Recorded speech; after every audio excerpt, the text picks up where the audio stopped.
আসসালামু আলাইকুম বন্ধুরা, কেমন আছেন? আশা করি সবাই ভালো আছেন। তো বন্ধুরা, ভেন্ডারবাড়ি বহুমুখী উচ্চ বিদ্যালয়ের প্রধান শিক্ষকের দুর্নীতি, অনিয়ম এবং স্বৈরাচারিতার বিরুদ্ধে তাদের পদত্যাগের দাবিতে অত্র বিদ্যালয়ের শিক্ষার্থীরা বর্তমান উত্তাল এবং কয়েকদিন ধরে তারা কর্মসূচি দিয়ে আছে, কিন্তু এর মধ্যে প্রধান শিক্ষক স্কুলে উপস্থিত হচ্ছে না এবং সেই লক্ষ্যে তারা আগামীকাল বা পরবর্তী কর্মসূচি কী হবে সে সম্পর্কে বিস্তারিত আলোচনা করব আজকের ভিডিওতে। এই জন্য ধৈর্য সহকারে পুরো ভিডিওটি দেখবেন। ভালো লাগলে লাইক দেবেন, শেয়ার করবেন বন্ধুদের মধ্যে। অবশ্যই আমার চ্যানেলটি সাবস্ক্রাইব করে অল নোটিফিকেশনে ক্লিক করবেন এবং ফেসবুক থেকে যারা দেখছেন পেজটি ফলো করে পাশে থাকবেন পরবর্তীতে নতুন নতুন ব্লগ ভিডিও পাওয়ার জন্য। তো বন্ধুরা, আমরা চলে যাচ্ছি মূল ভিডিওতে। তো বন্ধুরা, আমরা ফিরে আসলাম মূল ভিডিও। তো আপনারা হয়তো ইতিমধ্যে ভিডিও দেখেছেন এই চ্যানেলে বা এই পেজে। তো গত কয়েকদিন ধরে রংপুর জেলা পীরগঞ্জ উপজেলা ভেন্ডাবাড়ি বহুমুখী উচ্চ বিদ্যালয়ের প্রধান শিক্ষক, সহকারী প্রধান শিক্ষক এবং মৌলভী শিক্ষকের বিরুদ্ধে দুর্নীতি, অনিয়ম, স্বৈরাচারিতার জন্য তাদের পদত্যাগের দাবিতে অত্র বিদ্যালয়ের শিক্ষার্থীরা কয়েকদিন ধরে মিছিল, মিটিং এবং ঘেরাও বিক্ষোভ কর্মসূচি দিয়ে আসছে এবং সেই সঙ্গে গত 2-3 দিন ধরে প্রতিষ্ঠানে ওই অভিযোগকৃত শিক্ষকেরা উপস্থিত হয়নি বা হওয়ার চেষ্টাও করেনি এবং শিক্ষার্থীরা তার সঙ্গে ফোনে যোগাযোগ করলে ব্যস্ত দেখায়, কেটে দেয়, কথা বলে না, বিভিন্ন সমস্যা দেখায়। তো যাই হোক, এই অবস্থায় 2-3 দিন ধরে অত্র বিদ্যালয়ে ঘেরাও কর্মসূচি সহ বিক্ষোভ করেছে, অবস্থান ধর্মঘটও করেছে। কাল বুধবারে তারা যে কর্মসূচি দেবে সেই কর্মসূচি অত্র এলাকার বৈষম্য বিরোধী ছাত্র আন্দোলনের সমন্বয়ক সহ অত্র বিদ্যালয়ের প্রতিষ্ঠানের শিক্ষার্থীরা এই কর্মসূচি ঘোষণা করে। আপনারা শুনুন সেই কি কর্মসূচি রয়েছে। পরবর্তীতে অত্র বিদ্যালয়ের 3 জন শিক্ষককে পদত্যাগ করার লক্ষ্যে কোন কর্মসূচি তারা দিয়েছে তা নিজেরাই শুনুন। যতক্ষণ পর্যন্ত না আমাদের প্রধান শিক্ষকের পদত্যাগ হচ্ছে বা অপসারণ হচ্ছে, ততক্ষণ পর্যন্ত আমাদের এই আন্দোলন চলতে থাকবে। ধন্যবাদ। হ্যাঁ, শুনতে পারেন দর্শক। তো আমি আসলে দৃষ্টি আকর্ষণ করবো উপজেলা নির্বাহী অফিসার এবং ঊর্ধ্বতন শিক্ষা অফিসারকে, সংশ্লিষ্ট কর্তৃপক্ষকে। আসলে এই বিদ্যালয়টি বর্তমানে অচল অবস্থায় রয়েছে। এখানে শিক্ষকবৃন্দ একটা অস্থিতিকর পরিস্থিতির মধ্যে রয়েছে। ছাত্রছাত্রীরা তাদের এক দফা দাবিতে আন্দোলন করছে। তো বিষয়টি যাতে জরুরি সমাধান করা যায় সেই উদ্যোগ নেবেন এই আশা ব্যক্ত করে আজকে এখানে আপনাদের শেষ করছি। ছাত্রদের আন্দোলন চলছে, চলবে, চলছে, চলবে,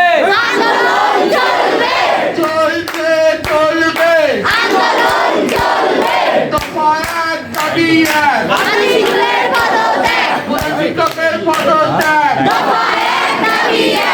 শিক্ষকের পদত্যাগ মানতে হবে, মানতে হবে। শিক্ষক কেন স্বৈরাচারী? জবাব চাই, জবাব চাই। শিক্ষক কেন অনৈতিক? জবাব চাই, জবাব চাই। শিক্ষক কেন দুর্নীতিবাদ? জবাব চাই, জবাব চাই। করতেছে এটাতে পিছু ঘটবো বা এটা দিন দিন অবনতির দিকে যাবে, এটা কোনো সুযোগ নাই। আমাদের আন্দোলন দিন দিন আগত তুখর হয়ে যাবে, তুখর। তো আমি মনে করি স্যার, যত আমার সিনিয়র স্যাররা আছেন এখানে, এরা আমাদের অভিভাবক এবং আমরা জানি আমার বাবা মারা আমাদের যেরকম আমাদের ভালো চায় এবং এটা বাড়ি ভালো চায়। আপনারা আপনাদের প্রতিষ্ঠানে ভালো চাবেন, আমাদের ভালো চাবেন, আপনাদের যে শিক্ষার্থীরা আছে আপনারা তার ভালো চাবেন। আপনারা অলরেডি বুঝে গেছেন যে তাদের শিক্ষার্থীরা কি চায় আর কি করলে ভালো হবে, এটা আপনারা ভালো জানেন। আর কিছু বলবো না। আগামী কর্মসূচি আমার বড় ভাই কাউসার ভাই দিবে। আসসালামু আলাইকুম। উপস্থিত সকলকে ধন্যবাদ জানাচ্ছি। এখানে যে এখন 3টা বাজে, সকাল 10টা থেকে বর্তমান শিক্ষার্থীদের যে আন্দোলন, তাতে তোমাদের একটা অংশ কিন্তু আসে নাই আজকে, কিন্তু তোমরা আসছো। তোমাদের বাবা মারা তোমাদেরকে পাঠাইছে। সবাই কিন্তু জানে স্কুলে আন্দোলন চলছে, কিন্তু তোমাদের বাবা মারা কিন্তু তোমাদেরকে পাঠাইছে। তো ধন্যবাদ তোমাদেরকে। আবার আমরা একটা মাধ্যম থেকে জানতে পারছি যে হলো আমাদের প্রধান শিক্ষক উনি অভিভাবকদের ফোন দিয়ে দিয়ে স্টুডেন্ট পাঠাতে নিষেধ করতেছে। এরকম যদি কোনো ঘটনা ঘটে তোমাদের সাথেও, তোমরা যদি আমাদেরকে বলতে ইচ্ছুক থাকো তাইলে নির্দ্বিধায় আমাদেরকে বলতে পারো। তো আমরা গতদিনও চেষ্টা করছি স্যারের সাথে যোগাযোগ করার, আজকেও চেষ্টা করছি স্যারের সাথে যোগাযোগ করতে পারিনি। স্যাররা চেষ্টা করছে গতদিন, আজকেও যোগাযোগ স্থাপন করা সম্ভব হয় নাই। উনি জার্নিতে ছিল, এর আগের দিনও আমাকে বলতে কথা শুনতে পাচ্ছি না, আমি জার্নিতে আছি। একই কথা, সারাদিন জার্নিতে থাকে উনি, ভালো কথা। তো আমাদের পরবর্তী কর্মসূচি, আমরা এই যে আমাদের যে বর্তমান শিক্ষার্থীরা আছে এদের সাথে বসে এরা যা চায় তার আলোকে আমরা একটা কর্মসূচি নিয়েছি পরবর্তী দিনের জন্য। সেটা হচ্ছে আমরা পরবর্তী দিন আজকের মতো যেমন সকাল 10টায় স্কুলে আসছি, স্কুলে আসবো, সকাল 10টা থেকে 11টা পর্যন্ত আমাদের বিক্ষোভ প্রদর্শন হবে এবং তারপর এখান থেকে আমরা স্মারকলিপি নিয়ে যারা যারা বর্তমান শিক্ষার্থী, সাবেক শিক্ষার্থী, অভিভাবক যেতে চায় সবাই মিলে আমরা ইউনো স্যারের কাছে যাব এবং সেই স্মারকলিপি ওখানে জমা দিব এবং সেই সাথে আমাদের স্কুল প্রাঙ্গণে আন্দোলন প্রতিদিনের মতো চলতে থাকবে। ঠিক আছে? চাই না চাই না চাই না চাই না।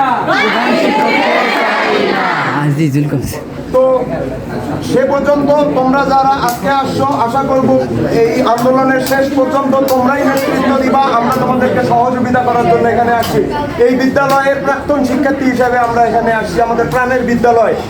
এই বিদ্যালয়ের শিক্ষকদের দেখে সবাই আগের স্টুডেন্টরা শ্রদ্ধায় নতজানু হতো, অথচ এখন এই স্কুলের শিক্ষকদেরকে সবাই গালি দেয়। এটা আমাদের জন্য খুব কষ্টের, আমরা যারা প্রাক্তন আছি তাদের জন্য খুব কষ্টের। আশা করব আমরা খুব দ্রুত সফলতার দ্বার প্রান্তে পৌঁছাবো। সকলকে ধন্যবাদ। আজকের মতো আমাদের কর্মসূচি এখানেই সমাপ্ত ঘোষণা করছি। কালকে তোমরা সবাই আসবা। আর আজকে যেহেতু আমাদের কর্মসূচি অ্যানাউন্স হয়ে গেছে, চেষ্টা করবে যে